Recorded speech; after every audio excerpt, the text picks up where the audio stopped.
नमस्कार। आज हम इतिहास के एक ऐसे लीडर की कहानी पर गौर करेंगे जिनका असर आज भी दुनिया महसूस करती है। हम बात कर रहे हैं उमर फारूक की, जो इस्लाम के दूसरे खलीफा थे।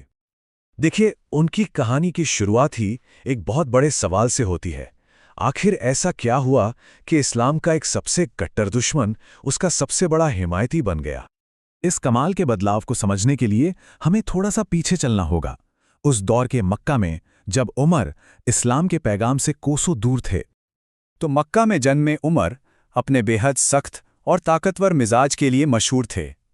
उनका ऐसा दबदबा था कि लोग सचमुच उनसे खौफ खाते थे। शुरुआत में तो वो पैगंबर मोहम्मद और उनके शुरुआती साथियों के सबसे बड़े मुखालिफों में से एक थे। लेकिन बाद में कमाल देखिए, उन्हीं की वजह से मुसलमानों में इतनी हिम्मत आई कि वो मक्का में खुलेआम नमाज पढ़ सकें। ये कोई छोटा मोटा बदलाव नहीं था, ये तो एक इनकलाब था। तो सवाल ये उठता है कि इतना बड़ा, इतना नाटकीय बदलाव आखिर हुआ कैसे? असल में ये बदलाव एक बहुत ही पर्सनल, एक बहुत ही गहरी घटना से आया। कहते हैं कि जब उन्होंने कुरान की आयतें यानी सूरे ताहा सुनी और अपनी बहन का इस्लाम पर अटूट यकीन देखा, तो उनका वो पत्थर जैसा दिल भी पिघल गया। और बस कुछ ही पलों में सब कुछ बदल गया। कुरान की तिलावत सुनना, अपनी बहन का वो ज़बरदस्त विश्वास देखना, दिल का नरम पड़ना, और फिर 616 ईस्वी में इस्लाम कबूल कर लेना। अब इस्लाम अपनाने के बाद जो उनका व्यक्तित्व बदलाना, उसकी झलक उनके लीडरशिप में भी साफ दिखी, खासकर तब जब वो 634 ईस्वी में दूसरे खलीफा बने। उनका शासनकाल सिर्फ 10 साल का था, सिर्फ 10 साल। लेकिन ये वो 10 साल थे जिन्होंने सचमुच दुनिया का नक्शा ही बदल कर रख दिया। सोचिए, उनके दौर में इस्लामी हुकूमत फारस से लेकर रोमन साम्राज्य के बड़े बड़े हिस्सों तक फैल गई। सीरिया, मिस्र, इराक, ये सब उसी दौर में शामिल हुए। ये एक जबरदस्त विस्तार था।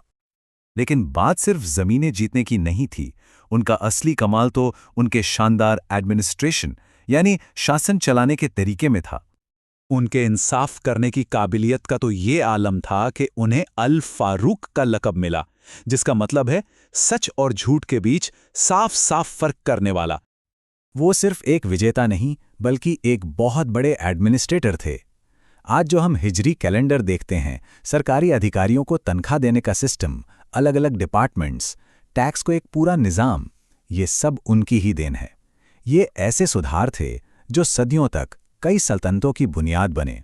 तो उनकी विरासत सिर्फ जीती हुई जमीनों की नहीं है, बल्कि उस न्याय और उस प्रशासनिक ढांचे की है जो उन्होंने खड़ा किया। और जानते हैं, उनके लीडरशिप की नींव क्या थी? उनका अपना किरदार। इंसाफ के मामले में कोई समझौता नहीं, खुद के लिए भी और दूसरों के लिए भी ऊंचे स्टैंडर्ड्स, और जबरदस्त ईमानदारी। इस्लाम अपनाने से लेकर खलीफा बनने तक का ये शानदार सफर 644 ईस्वी में एक दुखद मोड़ पे खत्म हुआ। मदीना की मस्जिद में नमाज पढ़ते वक्त उन पर हमला कर दिया गया। आखिर में उमर की कहानी एक बहुत गहरे बदलाव की कहानी है। यह हमें दिखाती है कि कैसे एक इंसान का बदलना पूरी दुनिया को बदलने की ताकत रखता है। तो ये एक सवाल है जिस पर सोचा जा सकता है, उन्होंने जो इतने सारे प्रशासनिक सुधार किए, उनमें से कौन सा ऐसा है जिसका असर आज भी हमारी दुनिया पर सबसे ज्यादा है?